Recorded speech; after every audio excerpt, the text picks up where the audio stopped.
J'étais dans le métro, sur le chemin du retour de chez moi, où j'habite depuis maintenant plus de 4 ans. Soudain, les contrôleurs j'ai montré mon passe Navigo. Et lorsqu'elle lut lieu de naissance Algérie, elle me demanda comment va l'Algérie. Ça veut y aller, lui répondait je tout ce que l'on souhaite. Est-ce que ça continue à aller? Est-ce que ça continue à aller autant que bien que mal? Depuis combien de temps vivez-vous en France? Je viens de boucler ma 4e année. À quand remonte votre dernière visite en Algérie? C'était il y a 4 ans.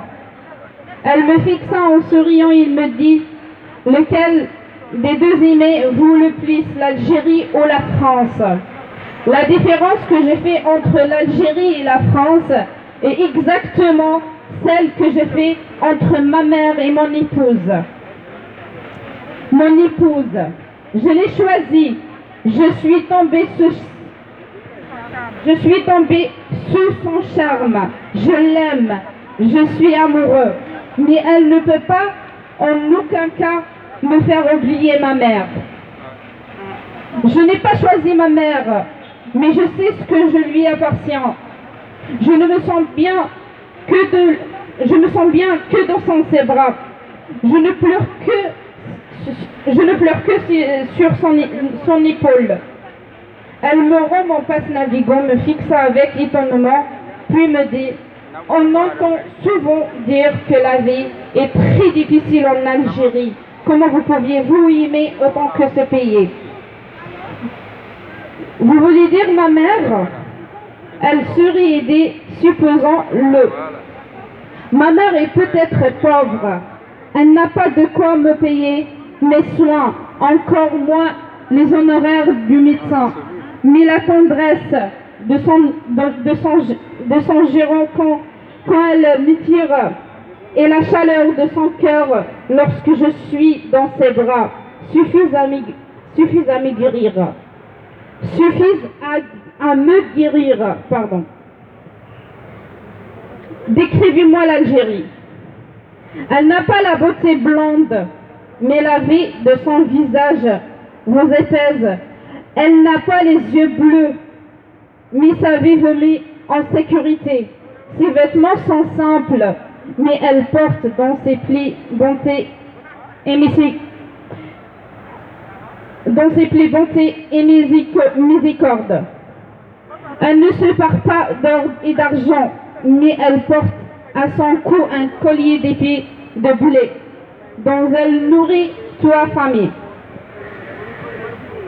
Les brigands l'ont spoliée, mais elle continuait de sourire. Elle me remet mon passe Navigo et dit je connais l'Algérie à travers les écrans de la télé, mais je ne trouve rien ce que vous m'avez écrit. Vous avez vu l'Algérie des cartes géographiques. Quant à moi, je parle de l'Algérie enfuie de mes entrailles. Je souhaite que votre fidélité pour la France égale celle que vous ressentez pour l'Algérie. Je veux dire votre fidélité à l'épouse autant qu'à la mère. Entre la France et moi existe un contrat auquel je dois fidélité et je ne suis pas de ceux qui ne respectent pas leur contrat. Et je souhaiterais que vous sachiez que cette fidélité, c'est ma mère qui me l'a enseignée. Vive la France, vive la République. Je vais parler de mon parcours, mon expérience, pourquoi je suis ici en France, pourquoi je me suis attachée à ce pays, pour une raison ou pour une autre. Je m'appelle Yousra, j'ai 40 ans. Je suis la fille d'un ancien diplomate de la Tunisie en France. Donc je suis tunisienne, mais en situation irrégulière en France.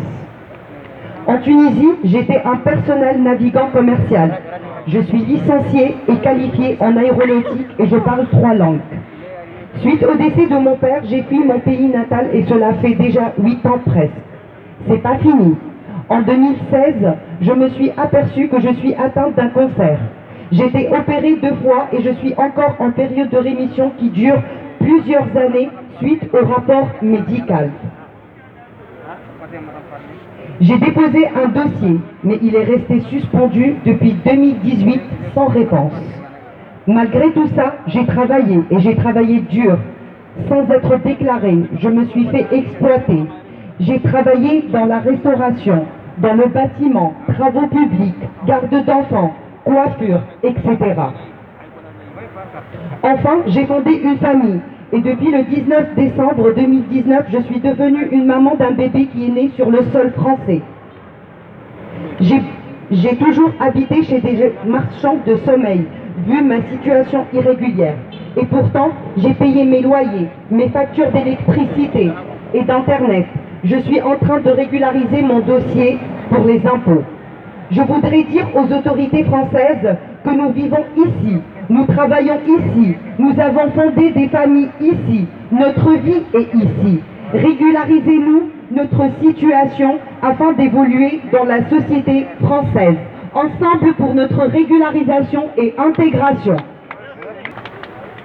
Je me présente, je m'appelle Sarah, j'ai 28 ans, mariée et maman d'un petit garçon de 4 ans et demi. J'ai un master 2 en gestion financière. Depuis mon jeune âge, j'ai été attirée par ce beau pays qui est la France, par la culture française, par les Français qui apprécient les gens travailleurs et qui ont de valeur. C'est pour ça qu'on a choisi la France. Pour moi, la base pour faire des études supérieures et avoir un autre diplôme, vu que je suis une femme qui n'aime pas se stagner à un certain niveau. On est venu en 2017 et en arrivant ici, j'ai été me renseigner auprès des écoles et ils m'ont demandé 8 000 € minimum. Et c'était impossible de payer cette somme. Au fil des années, avec le temps, on s'est retrouvés sans papier. Et là, on a commencé à affronter les moments difficiles. Je ne suis pas là pour vous raconter ma misère, ou bien au contraire, je suis là pour vous montrer que je suis déterminée. Je veux donner une vie meilleure à mon enfant. Quand je regarde dans ses yeux, il me donne le courage que j'ai aujourd'hui pour continuer ma lutte. Donc, j'ai toujours espoir. Essayez de nous entendre. Essayez à nous comprendre, de vous mettre à notre place. Aujourd'hui, on est là pour s'exprimer avec nos paroles et notre pratique. On cherche la liberté. On veut montrer comment on existe. Or là, on n'existe pas. C'est comme si on n'était personne. Les papiers, c'est la clé qui ouvrira notre prison. On est comme des prisonniers à qui on dit « Vous êtes libres », mais ils ne nous donnent pas la clé pour sortir. Nous sommes les premiers qui ont travaillé durant le confinement. On travaille dans de mauvaises conditions. On veut gagner notre vie et vivre de notre travail. Nous sommes des travailleurs de France. Si notre parole s'éteint, qui la prendra après nous? On a des enfants, on a un loyer à payer. Avant tous, on est des êtres humains. On veut vivre librement et dignement sans être caché. Alors notre voix doit être entendue. On demande une régularisation de notre situation. Cette dernière ouvrira toutes les portes qui sont fermées face à nous aujourd'hui. Aujourd'hui, on a besoin de la France et la France a besoin de nous. Donc, donnez-nous cette chance. Merci beaucoup. Présence, je remercie les autorités de nous avoir donné cette occasion et je voulais dire à tout le monde qu'on doit quitter cette place dans les plus brefs délais. Merci beaucoup, merci de la présence. Il faut se diriger.